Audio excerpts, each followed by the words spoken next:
policies. Also about the importance of human rights and freedom to choose your destiny. Freedom to choose own destiny is something we wish to every individual and state. Talking about shaping the future, it is a pivotal moment. The decisions we shall make in Brussels this week at the upcoming European Council will be closely observed in every Ukrainian household. And not only in Ukraine, but also in Moldova and in all nations with strong EU aspiration. Together, we are hoping to move forward in fulfilling the European dream. Decisions we shall make will send a global signal. It is our moment to show that the EU is determined and strong, preparing to grow stronger. It is our chance to make a strategic investment into European peace, security and prosperity. We must use this momentum wisely and proceed with the EU's most successful policy, the enlargement. There is a strong unity behind this, and I call not to shake this unity with groundless concerns. Yes, indeed, the EU must also change to be ready for the enlargement, but we can do both simultaneously. Reform our union and find solution to every concern while starting the EU accession talk with potential new member states, foremost Ukraine and Moldova. For those who try to drag us to pessimism and demand more analysis, I say, we have been effective. Our policy to help Ukraine in all fields has been successful. Ukraine is a well-functioning independent state, making necessary reforms, controlling a large part of its territory, and determined to take back the rest. Therefore, our successful policy needs to be reinforced and continued. The Baltic states are NATO's first line of defense. That's why we are leading by example and showing NATO what needs to be done in terms of defense readiness, defense investments, and deterrence. Military and politically, we are one and the same region. And the more in sync our national policies and steps are, the stronger we are in our own defense and within NATO. I have assured my colleagues today that Estonia stands ready to help our neighbours in solidarity during all possible crises, be it border security, undersea infrastructure, or an even military threat. Estonia has been leading the Baltic cooperation, and today's meeting marks the end of our many meetings during this year. I would like to express my gratitude to all our colleagues and at different levels to push our cooperation forward in all fields. Very close to my heart has been always the infrastructure connections, Rail Baltica, but also common electricity grid. From here we shall all proceed to a working lunch where I plan to cover the most critical challenges facing our three nations today. But we always look forward to the future, as we are well aware that if we plan things together, we achieve more. It has proven to be so in our defense cooperation, border protection, and other fields. I wish strength and best of luck to Lithuania as the chair of Baltic cooperation in 2024. Thank you very much. Thank you, Mr. President. Your Excellency, President Edgars Rinkēvičs. Well, thank you very much. First of all, thank you very much, Alar, for hospitality, and I also want to commend the Estonian presidency of the Council of the Baltic ministers as well as the Baltic Assembly. I think that you have done extremely good job moving some of the priorities that we all have forward. And indeed, we see that we are moving with the common energy policy. The next year is going to be critical when it comes to the all works that are needed to be done to disconnect from the BRELL, from the Russian-Belarusian electricity network and to connect in the beginning of 2025 to the European grid. We also see that we need to push and we need to work so that the Baltic network becomes a success story, not only to connect our countries with Europe, but also to ensure military mobility in those also times of geopolitical uncertainty.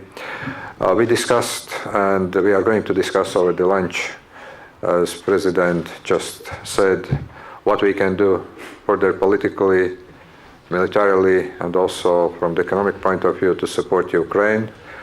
This is going to be a critical phase for Ukraine as well as for all of us when it comes to decisions that are going to be taken in Washington vis-à-vis the military aid, in Brussels vis-à-vis financial aid, and of course also the decision that I very much hope is going to be taken to open accession talks with Ukraine and Moldova in the coming European Council. I think that we are all of the same opinion that the West, the European Union, NATO, like-minded nations should do more. Even if there is some kind of uncertainty, there are some voices now saying that we should rethink our strategy. I do believe that our strategy is sound and we must continue it, support for Ukraine as much as we can, and I think that the Baltic states, like-minded nations in Europe, will continue doing that also in the future. Finally, of course, the regional security is of paramount importance to all of us. I'm very pleased to see that those decisions taken by heads of state and government of NATO in Vilnius and also in Madrid are being implemented. We still have a lot of homeworks. We are ready to do that. I think that we see that our defense budgets are increasing steadily. Latvian Parliament just voted the 2024 budget last Saturday, outlining also 2.4% of GDP for defense. The goal is to reach 3% spending in 2027. But what is important is, of course, that we continue spending those resources in a coordinated way, strengthening our air defense capabilities, our coast defense capabilities, and also ability to tackle both hybrid and also conventional military threats. Also, I want to thank both Lithuania and Estonia for the assistance that countries rendered to us during the height of the border crisis with Belarus. I think that this is the true solidarity of our good Baltic brothers and sisters. But let's not make a mistake. We have to be vigilant also when it comes to the border situation on Latvian-Russian, on Latvian-Belarusian, but like also Estonian-Russian and also Lithuanian-Belarusian, Lithuanian-Russian border. And I think that also our respective agencies will have to continue coordinating and working together. And finally, let me also wish successful presidency to Lithuania next year. I think that this is a very symbolic that next year we are also celebrating the 35th anniversary since the Baltic Way and also the 30th anniversary since the establishment of the Baltic Council of Ministers. Apart from addressing all the challenges and problems, let's also not forget about our common great past and also history and make sure that there is a not only problem-solving mood but also some optimistic mood as well. Thank you, Mr. President. Your Excellency, President Gitanas, Nausėda. Good morning, dear President Karis and President Rinkēvičs. I'm glad to be here in Tallinn together with the Baltic family. Thank you, Alar, for your hospitality. The Baltic unity and friendship have always been our strength that has helped to overcome the most difficult challenges. In recent years, the geopolitical and security situation in our region has become more complex. It is crucial for us to continue strengthening deterrence and defense of the Baltic region and the entire eastern flank of NATO. Decisions of the NATO summit in Vilnius last July is a substantial step forward in boosting regional security. We must work with our NATO allies to make sure these decisions are efficiently implemented. Our priorities: first of all, ensuring executability of defense plans, Baltic air defense, increased presence of the allies in the region. There is no better defense than credible deterrence. Ladies and gentlemen, Baltic cooperation on major infrastructure projects remains of the utmost importance. First, on synchronization of electricity grids with continental Europe.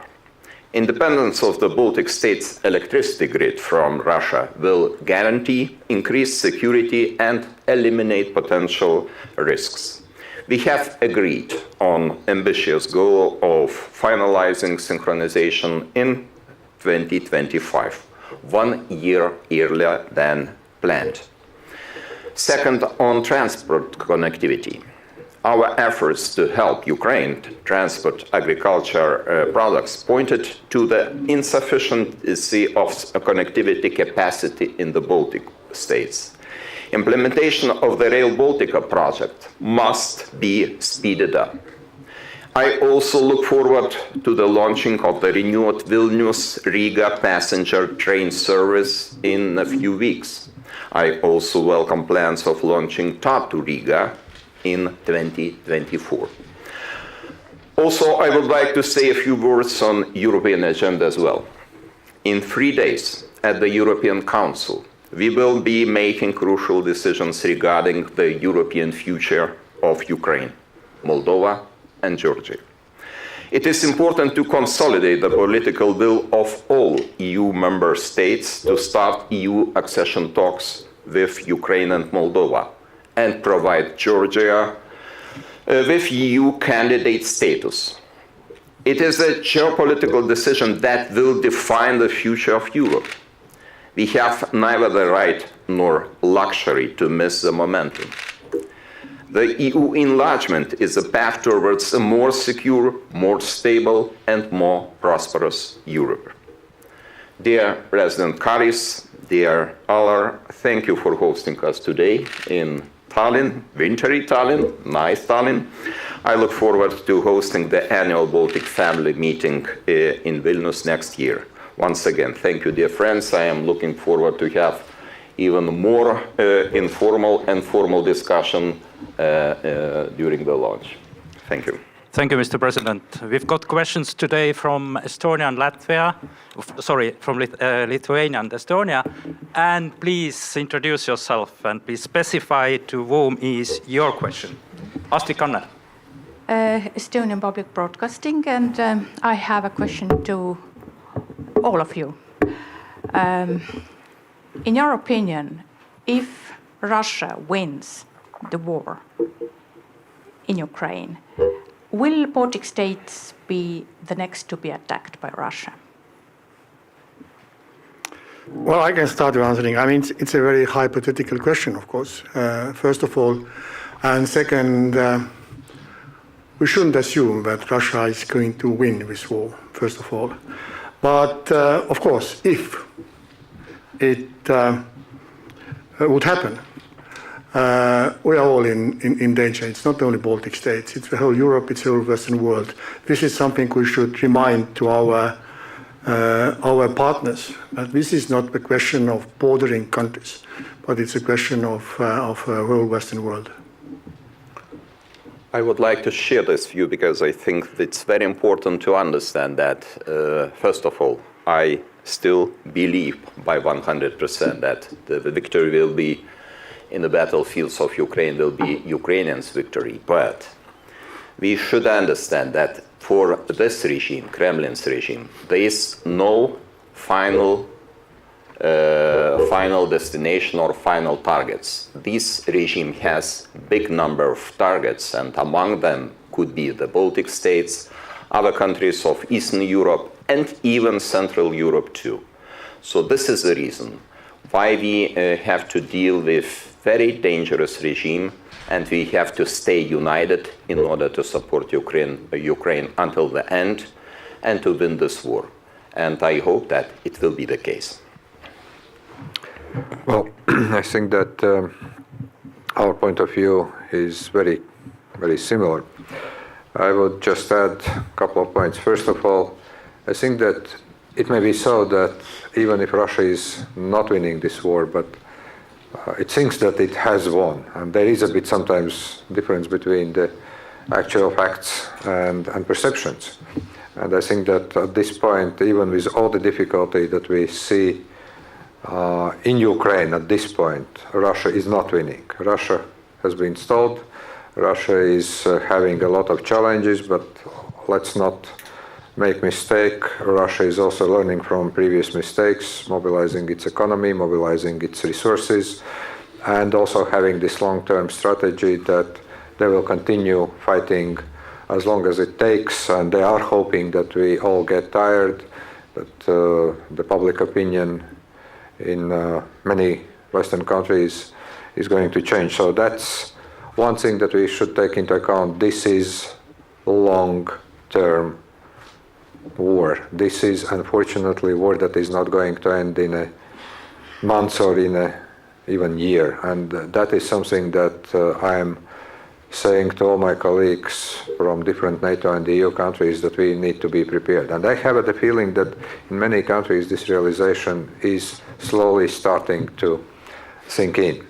The problem is that unfortunately between the realization of the problem and actually solving it in a democratic society, it takes time. So mobilizing more resources, mobilizing defense industry takes time, but I do hope that we are going to be successful here. Second, yes, we still need to continue supporting Ukraine, as I said.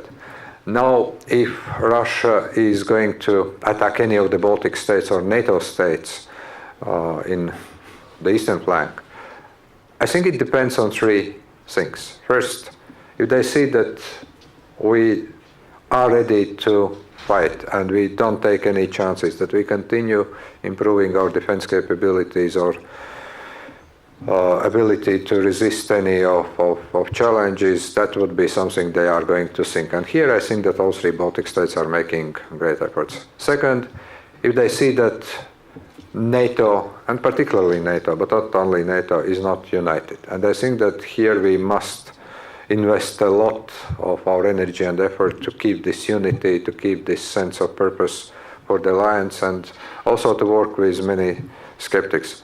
And the third, yes, indeed, I do believe that a lot currently depends on the situation in Ukraine, but I also do believe that while we should be cautious and we should take all the precaution and be very active mobilizing support for Ukraine and mobilizing ourselves, we should also not get into the kind of panic mode that sometimes you can somehow sense in a bit. And if there is a competition between experts, one saying 1 year, another saying 10 years till Russia is ready to attack NATO, let's face it, we have to use each and every day that is on our disposal so that there is never be 1 or 10 or 100 years. And that's very much in our own hands, not in somebody else's hands. Now a question from Lithuania. Hello, Greta Zlonaitė, Baltic News Service. My question is to all of you. How do you expect to convince Hungary and Slovakia if they oppose financial assistance to Ukraine and also negotiations on EU membership? What arguments do you think can convince these countries to change their minds? Thank you. We will use all the instruments to convince Hungary to change its mind. But this is very important to understand that this is to the benefit of Hungary to see Ukraine and other countries of Eastern Partnership approaching European Union. And I hope that we will not lose this historical possibility to invite Ukraine and Moldova to proceed to start negotiation talks with the European Union and to grant the candidate status to Georgia. Yes, the discussions are not easy, Yes, many actors, many politicians, many leaders are involved in this kind of discussions with skeptical countries. But Hungary should understand that we are in such a way. Hungary is damaging the principle of anonymity, because if we will not get the positive answer, positive response, and positive conclusion, there will be more and more voices threatening and challenging the principle of anonymity. And this is not to the benefit of smaller sized countries and to the benefit of Hungary itself. This should be understood too. And I hope very much that Ukraine will receive this positive signal, because right now in this critical stage of the war, it is very important to send positive signal to this suffering nation, suffering brave nation of Ukrainians. And we are taking this responsibility. If I may, I could just add a small comment here. It is very important time, and important because there's going to be elections of a Russian president. And it's important to give this message to Russia that Europe is united and Ukraine belongs to Europe. So that's why it's important to convince Hungarians and maybe some others that Ukraine belongs to Europe. Thank you. Actually, there are two arguments, one emotional, another rational. The emotional argument that sometimes actually also needs to be employed is, you can feed a crocodile with whatever you like, and at one point when you are running out of the food, the crocodile comes and eats you. And that's one part of the history we should all remember. Hungary in 1956 and Czechoslovakia at that time, 1968. And here I very much agree with my colleagues who are actually noting that if there is this kind of worst case scenario of all the bad scenarios that we have, that Central Europe is as threatened as Eastern Europe, because I do believe that if you study very carefully the rhetoric from not only the Russian officials but also from Russian propaganda, they have plans even greater than restoration of the Russian Empire. I think those are actually much, much wider. So from that point of view, yes, I do understand a lot of issues that some of EU member states are raising. Yes, I do agree that those are to be addressed. But look, for instance, the minorities issues that have been noted by some of EU member states have been just addressed by the Ukrainian parliament passing the legislation that is addressing some of those concerns. So those things that they are looking as major issues, they need to be addressed. We simply cannot brush them away. We can work and find solutions. And on a more rational way, I do think that what President Nausėda just said, this decision-making process where we are all a bit skeptical about abolishment of some procedures, unanimous decision-making principle in some of the key foreign and security policy matters of the European Union, that if you are ruining all the time this kind of principle on many issues, that at one point it is very difficult to defend some of the key decision-making principles in the EU. So finding a compromise is not always an easy task. Yes, it may take longer than expected. Yes, we can actually run into some disappointments and breaking news throughout this week, but I do hope that at the end of the day, this kind of process and the common wisdom will prevail, and all the necessary decisions are going to be taken in Brussels, in Washington, in many other capitals where we are looking for some decisions at this point. There will be another question from Estonia TV3, please. Good morning, everybody. Karl-Johannes Koi from TV3 News. Question to all of you. Last week, International Olympic Committee confirmed that Russian and Belarusian athletes can compete in the Olympics. Should Estonia, Lithuania and Latvia boycott Paris 2024? Or on the other hand, is it unfair when it comes to our athletes who have prepared for years for this occasion and now they can go because of Russia and Belarus? First of all, it's very unfortunate to hear this decision. As a citizen and person who likes sports. But we are talking about, at this very moment, about 10 or so sportsmen, and they are not going to